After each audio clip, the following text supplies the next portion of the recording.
I've always wanted to know, how do the Grammy Award winners win? Who votes? Well, this morning, Mark Kassa, he's an award-winning local guitarist. He's known throughout the world, actually.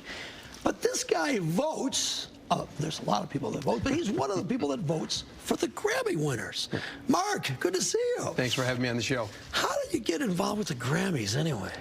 About 7 years ago, I just, had come out with an album that featured like George Clinton and Billy Cox from Hendrix's band and Dennis Coffey and a bunch of different guests. And I never applied to become part of the Recording Academy, but it just kind of hit me. So we should back up a little bit. I mean, at least you just come up with an album. All right. Now you're an accomplished guitarist.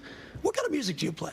I'm a rock guy. Yeah. Definitely a rock, funk, blues. I grew up on all the old, besides growing up on Hendrix and Are you Santana. a Hendrix fan? Oh, yeah. My license plate is J. Hendrix on my car. And so what is it about Hendrix that's such a good... I'll get into the Grammys in a minute. What's so good about Hendrix? Well, I think what set Jimmy apart was his ability to improvise. Like, every time you listen to any Hendrix concert, it was a different version of Hear My Train A-Comin'. It was a different version of Voodoo Child. It could be a 7-minute version, a 20-minute version. You played with Billy Cox. He was another guitar player? Bass player from Hendrix's band, from the band of Gypsies, yep. One of the nicest guys you'll ever meet and phenomenal bass player. How old is Billy? Billy's in his 80s right now. 80s. Did he talk about Jimi Hendrix? Oh, yeah. It was great when I recorded with him in Nashville. I heard some incredible stories. And when I walked in the studio and sat down, he was playing the bass line, the Machine Gun, and I couldn't believe I was listening to that in person. Can you play like Jimi Hendrix? Well, I mean, I'm not a guy who talks about myself too often, but we do play a bunch of Hendrix stuff live in between all the Slight Return original stuff. That's just Slight Return is the name of your band. Let me go back to the Grammys. Okay, 7 years ago, you get into the Grammys, you want to judge, and you get to vote for every category. Is that right? Yeah, we get, well, not every single category. You get to pick like your expertise, and then plus everybody votes in the general categories, which is like pop and album of the year, song of the year, that type of thing. And then you pick your specialty, which mine is like rock, blues, that type of thing. So let me just throw out a name. Taylor Swift. She won a few awards, album of the year. She's slightly popular right now. Some people know her. I don't know. Maybe they have heard of her. When you see her name, how do you, as a rock guy, how do you know and learn about Taylor Swift? Well, I mean, I listen to everything, whether, it's in my genre or not, because I need to know. I don't like shooting from the hip. I want to listen to the quality of the music. I'll judge based on the quality. Do you like her? I don't comment. I'm not going to comment on whether I do. I can't comment on who I voted for. It is confidential who we voted for. But I'll just say that, we listen to everything and we judge based on the credibility of what they produce, not on their name. What about Miley Cyrus? She won this year. Also, she did win, and was that a surprise to you? Flowers. It was a little bit of a surprise. Yeah. It was a little bit of a surprise, but again, these are artists that are very big in pop culture. I'll tell you what people don't talk about is the premiere ceremony. No, I don't care about that. I care about, what about Billie Eilish? Billie Eilish, I'm very intrigued by Billie Eilish. Of course, she did. There's Miley right there. But Billie Eilish had the hit song, which will probably win an Oscar, for the Barbie movie. Now, do you like, can you get into that? It's not my thing. But, listen, I'm not knocking this stuff. You're talking about an old school rocker. Yeah, so it's not really stylistically, it's not. But I'll listen when I vote. Do you see a trend, though, pop music? Because you grew up, what do you like? You like, besides Hendrix and... Hendrix, Santana, Stevie Ray Vaughan. I like, a lot of the old funk stuff, Sly and the Family Stone, Average White Band, War. We had a store in Linwood and Davison, and that's what we listened to from the time I was a kid. Yeah. So music then, how different is it now, the pop music now? Well, it seems like back in the 60s, 70s, 80s, even the 90s, it was more based on your being an original act. And now with the emergence of all the TV shows that have become huge, it seems like people try and sound like somebody else. But what I enjoyed about the old days is you could get a band like Primus come out of nowhere and with their own unique sound. And, obviously Les Claypool's not going to win any vocal contest, but the music was unbelievable, and they had their niche. See, I think these songs like Billie Eilish, they kind of whisper a lot of it. They don't come right out and sing. A lot of these groups... you got to use the new style. Doja Cat, I don't know. I'm thinking about... but all these groups now, they seem to have a similar sound. Yeah, well, there's a limited... in the pop categories, there are a few songwriters that write a lot of songs for a lot of people. and that's why you're getting a similar sound with everybody. Were you surprised the Beatles won? The Beat for I'm Only Sleeping. They had a video. Was it a video? Yeah. And the young lady that made the video was like so excited at the premiere ceremony getting it. She was besides herself. You know, did you go to the ceremony? Yeah, of course. Yeah, How do you get tickets? It's hard to get tickets, isn't it? You have to be invited. And since I'm a voter, no, you can't get tickets. Sorry. Why can't the public go? It's closed because there's worldwide there's 10,000 voters, and we're the first ones to get offered tickets, and then major record company executives, that type of thing. Now, where did you sit when you went to the Grammys? Well, what's cool is when you go to the premiere ceremony, you can sit anywhere you want. So we end up with seats a lot of times better than the stars. And I sit next to pop artists. I have no idea who they are until my kids call me and tell me who they are.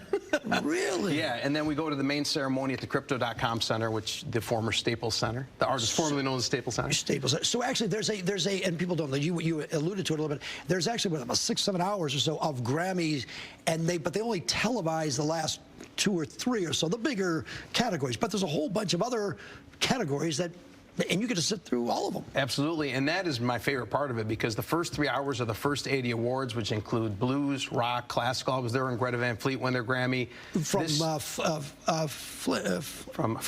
Frankenmuth. Yeah. I was there when Robert Trujillo picked up the Grammy for Metallica this year, and Bonnie Raitt.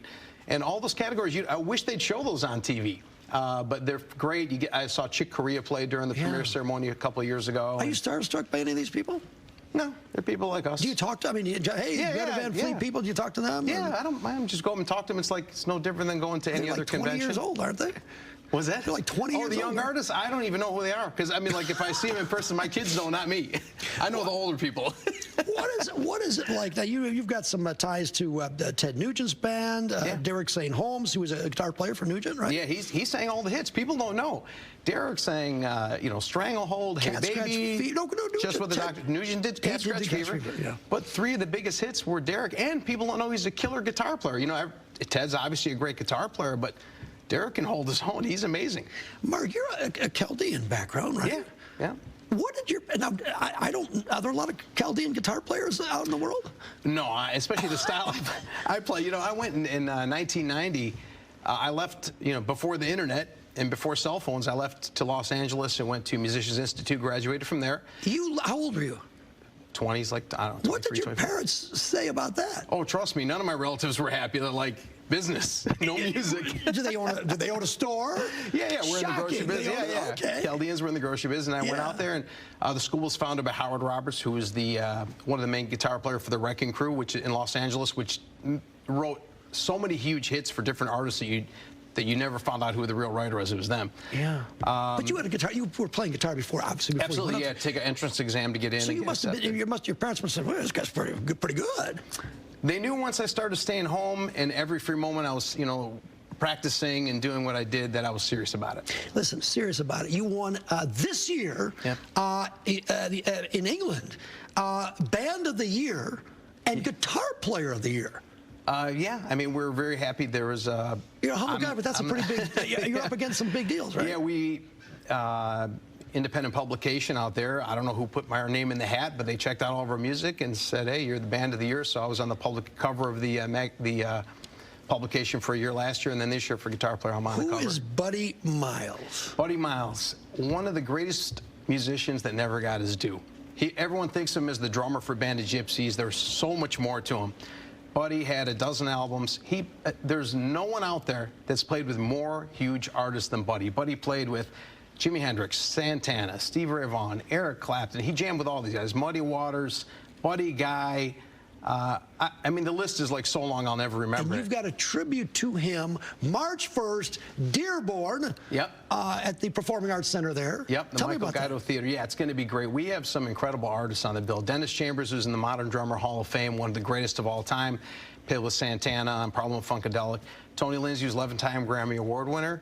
We have the Detroit Connection, which is Kenny Olson, who played with Kid Rock and in Band of Gypsies Return with Buddy Miles.